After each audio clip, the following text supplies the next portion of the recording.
estimados amigos, atentos, lápiz y papel. El programa Libertad Ciudadana es para escucharlo con lápiz y papel. Si ustedes supiesen cómo le pregunto yo a Antonio Aleman y Carla Romero, antes, en el intermedio y después de su programa, yo acá estoy con mi lápiz y papel, porque fíjense, las cifras que nos ha dado la doctora Carla Romero nos permiten darnos cuenta qué es lo que está pasando en las regiones y por qué muchos congresistas se afanan en sacar precisamente universidades, porque saben que por ahí va a llegar el dinero, sobre todo en zonas mineras, y el tema de los gobiernos regionales y municipales. De ahí nomás de esos datos que nos están dando, que nos han dado, podemos nosotros interpretar cómo está el interior del país. Sobre todo son 15 regiones mineras, ¿no? Vamos a la respuesta con Antonio Aleman, Carla Romero.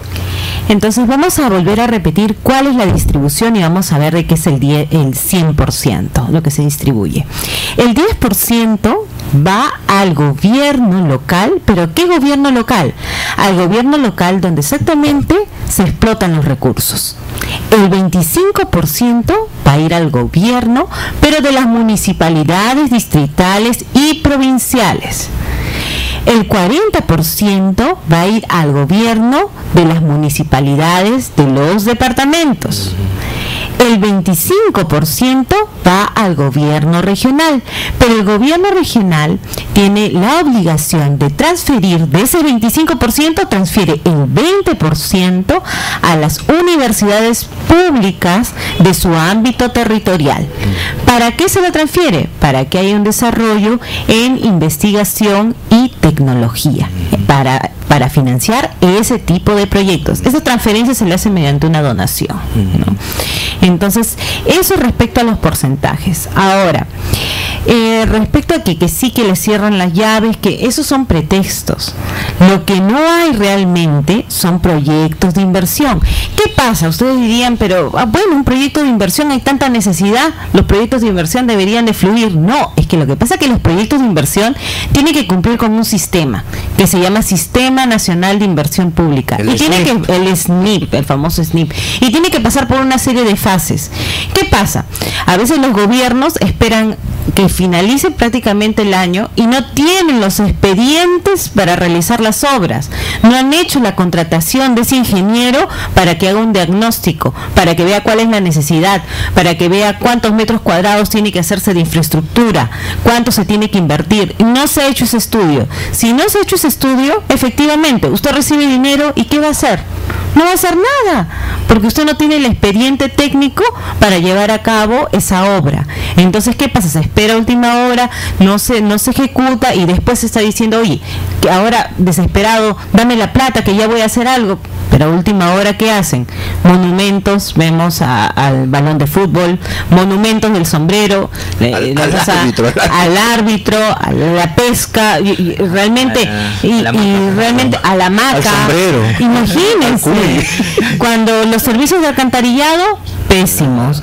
Cuando hay un déficit, como vemos en temas de mortalidad, alta mortalidad infantil, desnutrición, entonces no podemos darnos el lujo de hacer este tipo de obras que realmente no están beneficiando al pueblo. Y lo que generan, y yo pienso que debería haber algún tipo de responsabilidad por no hacer. O sea, no tienes por qué quejarte tú al gobierno central por no hacer. Si tú tienes la plata, haz. Y si no, si por ahora hay una serie de mecanismos que nosotros vamos a mencionar para que tú puedas gestionar el canon. O sea, las cosas ya están previstas en la norma. Lo que pasa que es más fácil no hacer y quejarse y echarle la culpa al resto que ponerte a hacer y contratar a las personas con capacidad para que puedan llevar a cabo unas obras de infraestructura, ¿no? Así es, Carla. Entonces, un poco referir que sí es verdad, lo que he mencionado, los 80 millones es un presupuesto aprobado por el Ministerio de Economía y Finanzas, es su presupuesto de ellos mismos sobre el canon. Por ley, el Ministerio de Economía y Finanzas y la SUNAC están obligados a transferir efectivamente el presupuesto por el canon.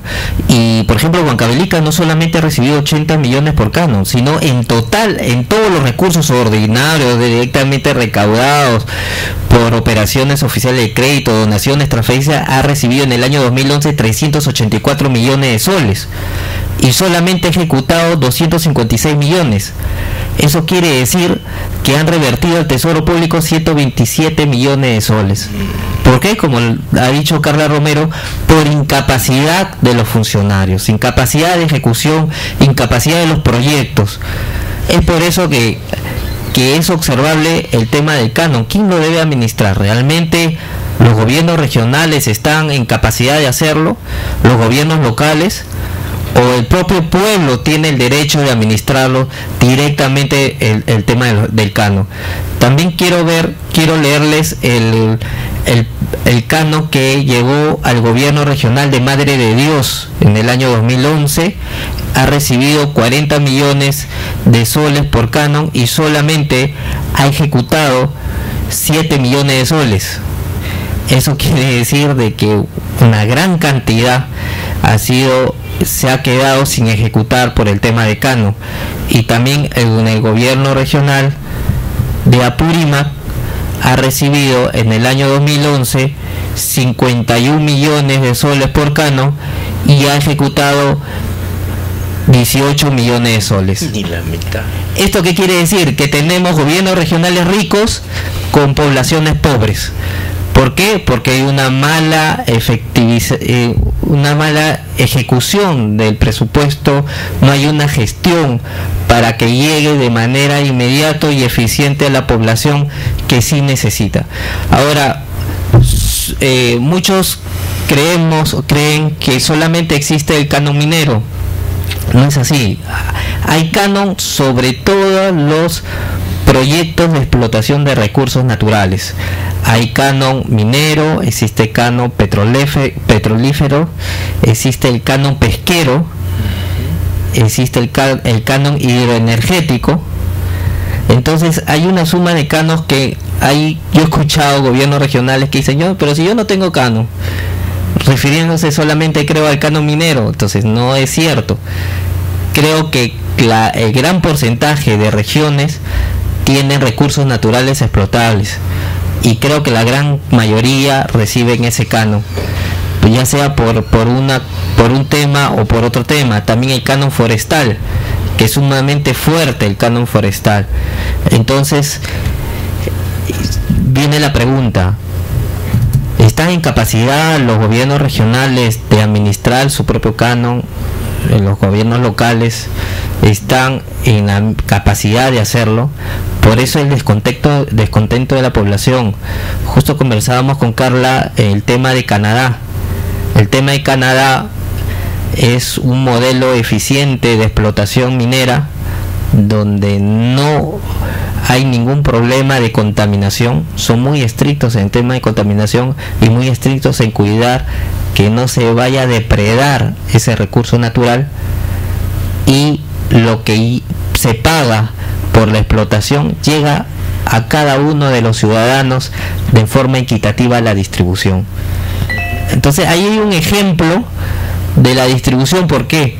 Porque de repente el querer administrarlo centralmente por una autoridad no va a llegar a todos de manera proporcional el derecho o esta inversión, mucho menos de repente no va a llegar a los más pobres.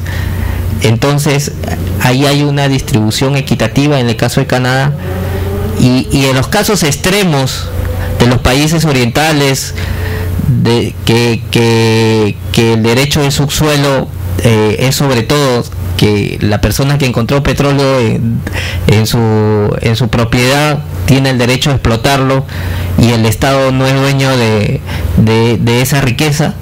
Son dos extremos, pero veamos el tema del Perú, si está en capacidad de administrar el canon o no las autoridades regionales y locales. A ver, en la experiencia de ambos, de Carla y de Antonio Romero, cuando estuvieron ejerciendo labores de asesoría, ¿tienen algún ejemplo, alguna experiencia sobre este tema del canon? Nosotros respecto al canon lo que podemos son ejemplos exitosos. Lo que nosotros llamamos en gestión pública buenas prácticas. ¿Qué es una buena práctica? Por ejemplo, ¿qué podría hacerse? Si yo tengo canon, también tengo empresas que explotan. ¿Y qué puedo hacer? Puedo hacer algún tipo de convenio con las empresas, y si yo tengo incapacidad para gestionar, porque muchas veces los técnicos no están pues en esas localidades, hay que ser realistas. Entonces tengo que traerlos de Lima mientras que hago el concurso, demoro las licitaciones, mientras que hago el proyecto de inversión. Hay dos sistemas, sistema de contrataciones y el sistema también de inversión pública. Entonces, mientras que pase, ya se me pasó el tiempo. Entonces simplemente no ejecuto ni un sol. Entonces, ¿qué puedo hacer? Firmo este convenio con la empresa y la empresa puede asumir la ejecución. Incluso puede hacer que los dos financiemos un proyecto a favor de la localidad. Entonces, eso sí son buenas prácticas. Lo más rápido. Lo más rápido. Entonces, yo ya no me preocupo por la ejecución, por contratar. No, ya no me preocupo porque la empresa asume, y la mayoría de empresas, vamos a ver.